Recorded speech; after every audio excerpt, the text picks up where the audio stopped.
點解喺現實生活入面越直腸直肚嘅人越容易撞板？你睇穿公司危機，捱幾個通宵寫好份完美計劃，遞上去老細睇都唔睇就掟入櫃桶。你為個客着想，度出最靚嘅方案，對方反而覺得你多管閒事，轉頭就幫襯第二間。好多人遇到呢啲情況，第一反應就係怨老細真係蠢，啲客唔識貨，呢個世界冇人識欣賞我。其實你失敗唔係才華唔夠，亦唔係方案唔好，而係你唔識中橫家頂級嘅成事之術。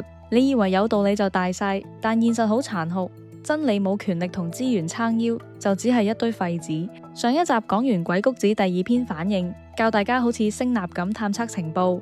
收集完情報，今日正式進入第三篇內乾。呢篇向來被歷代頂級謀士視為獻策成事、扭轉乾坤嘅不傳之秘。好多講職場厚黑學嘅人將內乾解讀成高級擦鞋技巧，教人點樣討好上司、穩陣上位。呢個根本係對鬼谷子嘅極大誤解。中橫家係憑三寸不爛之舌調動千軍萬馬改變天下大局嘅戰略家。佢哋嘅目標從來唔係低聲下氣謀生保住份工，而係堂堂正正謀事做成大事。今日我哋逐句拆解，揭開內乾嘅真面目，重塑一套將大計真正推行嘅終極邏輯。大家要理清翻一樣嘢先，到底咩叫內，咩叫乾？鬼谷子開宗明義講：內者，進說辭也；乾者，乾所謀也。內唔係叫你打入內部搞小圈子，而係進說辭，將你嘅見解主張好似一支針咁精準吉入對方大腦，突破心理防線，令佢從心底接受你嘅講法。呢個係認知層面嘅突破。乾係古代大門後面嘅粗木門閂，乾所謀也，即係當對方接受你嘅主張之後，你要將個計謀方案好似條門閂咁，死死卡入對方嘅決策體系，成為佢行動框架入面不可或缺嘅一部分，順利推行。呢個係行動層面嘅鎖定。所以內乾講嘅係一套由說服大腦到實際推行嘅完整流程。同老細飲酒食飯叫應酬，日日猛咁擦鞋叫討好。真正嘅內乾係你交出一份足以改變格局嘅計劃，老細睇完拍手叫好，直接將全公司嘅錢同人馬交晒俾你指揮，你嘅諗法變成大局方向，你嘅計謀成為組織嗰條門閂。有人會問，做高層嘅個個都心高氣傲又多疑，憑咩要聽你講？鬼谷子講穿咗一個自古以嚟都係咁嘅規律：君臣上下之事，有遠而親，近而疏，就之不用，去之反求。有人日日喺身邊斟茶遞水，老細反而當佢賊咁防；有人隔到好遠，老細一有最高機密就第一時間揾佢傾。呢種反常現象嘅背後就係結以內乾。真正嘅信任同接納，從來唔係靠行得埋同有交情，而係靠你嘅策略能唔能夠完美擊中到對方嘅終極慾望。仲有一樣好多人忽略嘅嘢，士家有內乾，素結本始。所有深度信任都唔係臨急抱佛腳得嚟，而係平日慢慢鋪墊，逐步建立默契，先會有關鍵時刻嘅一錘定音。想將計謀卡入對方嘅決策系統，首先要打造一條啱牙嘅鎖匙。鬼谷子交出兩大核心心法：欲說者無引導，計事者無循順。好多人有個誤解，以為說服人就要捉對方弱點，揾佢痛腳。呢個諗法大錯特錯。揾裂縫，乘虛而入，係第四篇底稀對付敵人嘅技術。內乾係用嚟對結盟對象，對你想游說嘅人。如果你抱住捉痛腳嘅心態同老細講嘢，只會激起佢嘅防禦機制，最後死得好慘。內乾嘅核心總綱叫做用其意。咩叫用其意？唔係夾硬塞自己嘅大道理俾人，而係借用駕馭對方嘅心意，將你嘅方案變成佢實現目標嘅必經之路。要做到呢一點，第一步就係務引導。引係深藏不露，導係揣摩測量。你要喺暗中唔露痕跡咁摸透對方心底入面最深處，甚至連佢自己都唔好意思講出口嘅終極志向同最驚嘅事。摸清楚佢心意之後，第二步就係務循順。你所有計謀、所有表述都要順住佢嘅心意去包裝，唔係要改變佢，而係令佢覺得呢個方案根本就係為咗實現佢嘅野心而訂造嘅。西漢嘅桑弘羊就將呢兩招玩到出神入化。漢武帝劉徹一生最大嘅志向就係打殘匈奴，擴張版圖，成就千古霸業。但打仗極度燒錢，打咗幾年，國庫就乾晒。朝中一班儒生大臣個個勸皇帝停戰，話老百姓好慘，國家就快破產。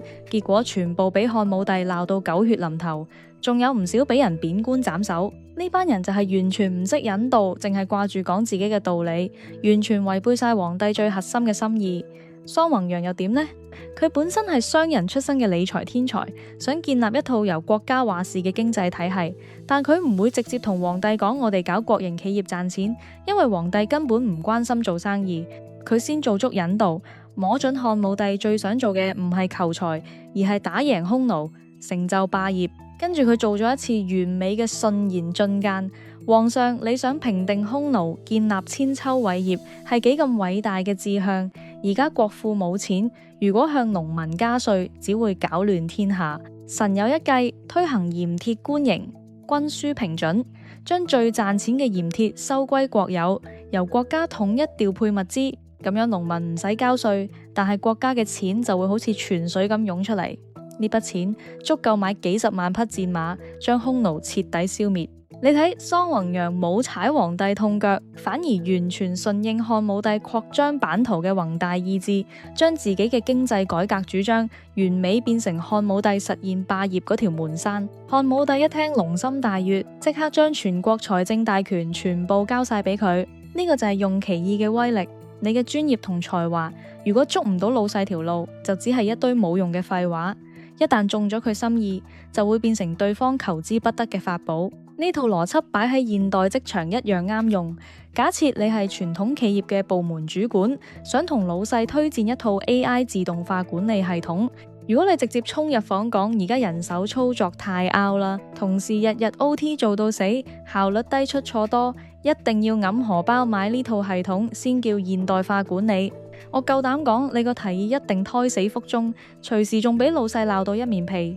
因為你冇做引導，老細根本唔關心啲同事攰唔攰，佢關心嘅係今年利潤、現金流穩唔穩陣，年底點樣同股東交代。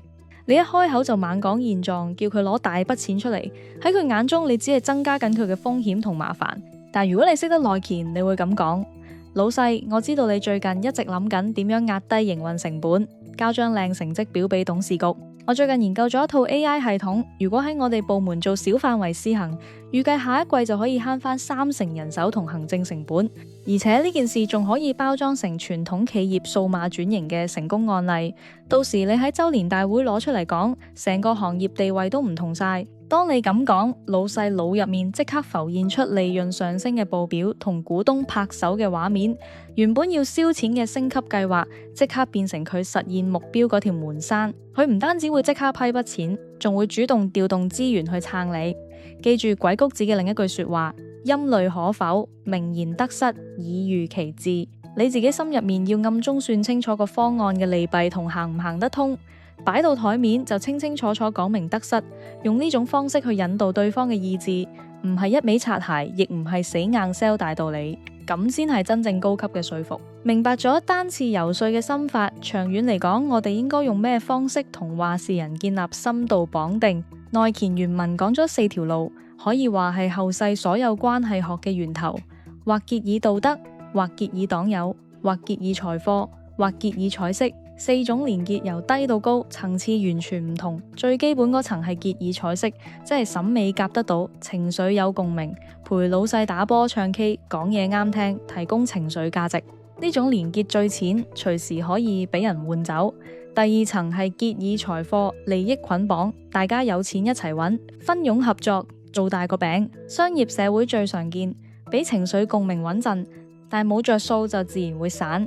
第3層係結以黨友，社交圈同陣營捆綁，例如校友、同鄉、同一個利益集團，屬於系統性捆綁，牽一發動全身，穩定性又高一級。最高層係結以道德，呢度講嘅道德唔係指做好人，而係價值觀一致，終極志向同道，大家對事業願景、歷史使命有高度精神共鳴，呢種連結先係最堅固、最無可替代嘅。點解你同大客飲酒食飯稱兄道弟，最後大單都唔會交俾你做？因為你淨係做到結以彩色，最多加少少結以財貨。今日對手換個識做啲，俾更多回扣嘅 sales，你隨時就會俾人踢出局。但如果你嘅提案直接幫呢個 CEO 解決咗公司未來5年嘅轉型痛點，幫佢喺行業入面確立一哥地位，呢個就係傑爾道德。去到呢個時候，你唔再係普通供應商，而係佢戰略藍圖入面嘅核心合夥人。佢點捨得換走你？歷史上將呢啲低級手段玩到極致，最後死得最慘嘅就係滿清第一貪官和珅。乾隆中意寫詩鑑賞古董，和珅就樣樣投其所好，結以彩色。乾隆想落江南，但國庫冇錢，和珅就搞以序銀，幫皇帝揾私己錢，結以財貨。但呢種連結由始至終都冇結以道德嘅根基，佢同乾隆根本冇共同治國理想，只係滿足皇帝個人享樂同私欲。所以乾隆一死，和珅呢條門生即刻斷開。嘉慶一上台就將佢抄家處死。鬼谷子講得好，低層次嘅連結只會換嚟陽親而陰疏，表面 friend 過打 band， 心入面其實提防住你。真正長久嘅關係一定要升級到結以道德，用共同志向鎖死大局。當你嘅計謀成功，潛入系統，價值完全證明咗之後，會發生咩事？鬼谷子畫出咗眾橫家發夢都想去到嘅境界。欲入則入，欲出則出，欲親則親，欲疏則疏。好多人睇古裝劇睇得多，以為做細嘅永遠係伴君如伴虎，要步步為營，驚青到死。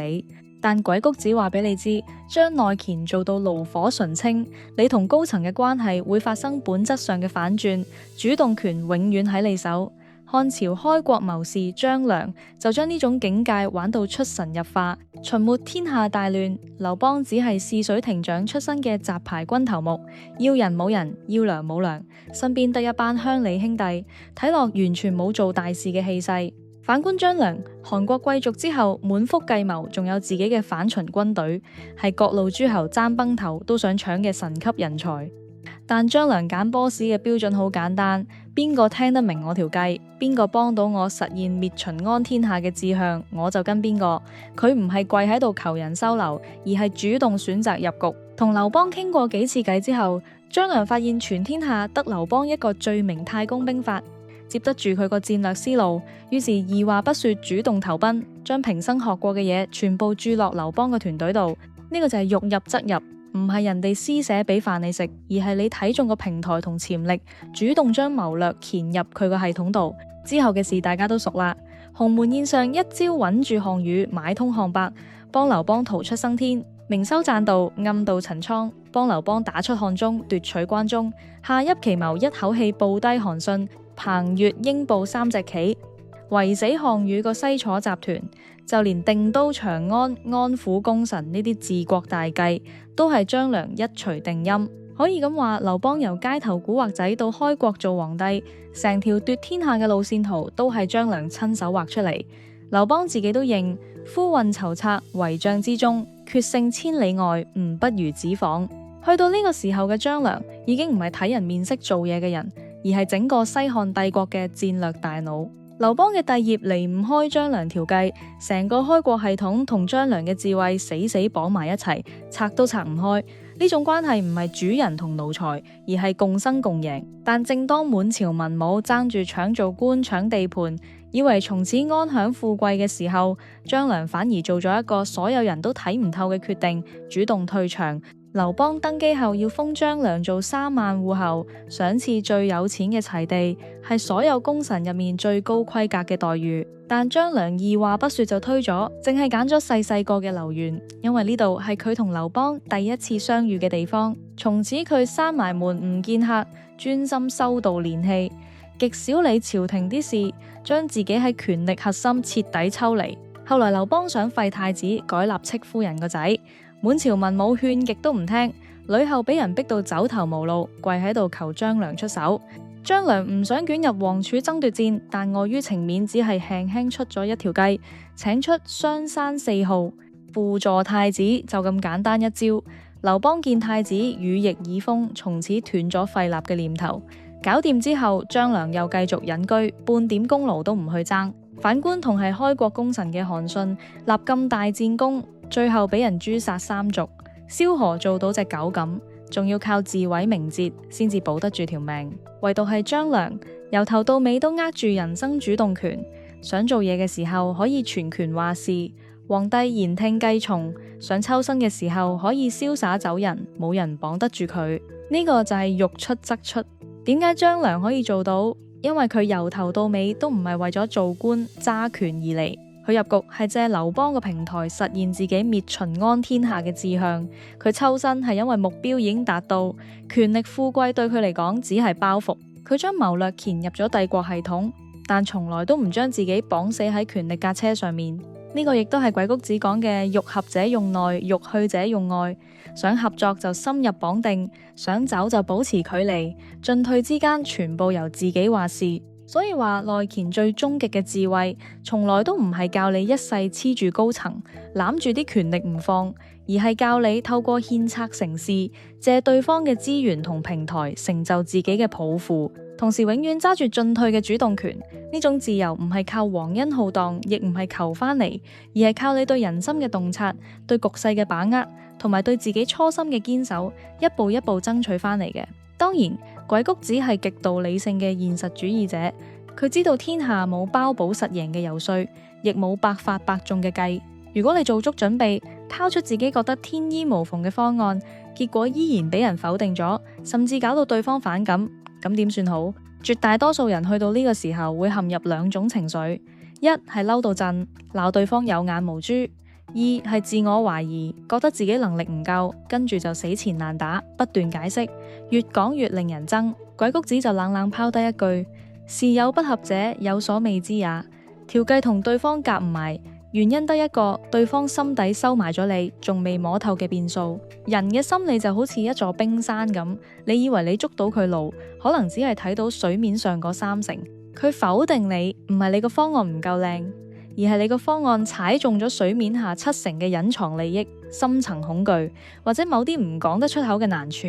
北宋大文學家蘇東坡就係因為唔明呢個道理，搞到一生顛沛流離。蘇東坡才華橫溢，面對宋神宗同王安石嘅變法，佢寫咗無數奏章反對，條理清晰，字字泣血。結果又點？俾皇帝一貶再貶，差啲連命都冇埋。點解會咁？因為蘇東坡淨係睇到變法係基層執行嘅弊端，佢未知嘅係宋神宗心底入面極度渴望富國強兵、扭轉積弱局面嗰種焦慮。蘇東坡直言進諫雖然有道理，但完全違背晒皇帝嘅核心意志。佢冇去深究自己未知嘅變數，只係一味死頂硬上，最後自然頭破血流。所以鬼谷子教我哋游說失敗，千祈唔好硬碰硬。你要做嘅係退後一步，重新啟動翻反應篇嗰個情報探測系統，去觀察、去試探，係咪佢最近受咗上層壓力？係咪你個方案會喐到佢嘅利益？係咪公司現金流其實已經好緊，根本冇錢去推行你嘅大計？去到呢個時候，仲有一句說話要記住：言往者先順辭也，說來者易變言也。傾已經發生咗嘅事，要順住對方嘅講法，唔好直接否定，先避免激起對抗。傾未來嘅方案，要用靈活變通嘅表述，留有彎轉，揾出嗰個未知嘅變數，重新調整你條門山。等下一次大家啱傾嘅時機，能屈能伸，先係頂級謀士嘅修為。最後總結一下今日嘅內容，內乾篇話俾我哋知3個核心道理：一、才華本身唔值錢，擊中到話事人嘅核心意圖，能夠真正落實到嘅才華先有真正價值；二、低級嘅關係靠擦鞋，高級嘅關係靠同道，用共同志向建立嘅綁定，先係最堅固嘅門山。三、真正嘅安全感唔係黐住平台同老細，而係建立自己嘅不可替代性，從而攞到進退自如嘅主動權。當你掌握咗內乾，就可以喺運作正常嘅公司入面順水推舟，將事業推上高峰。但現實往往仲殘酷，如果間公司已經爛到入根，大環境千瘡百孔，資源乾塘，甚至你嘅對手已經出現致命弱點，咁又點算好？去到呢個時候再講順言用其意已經冇用。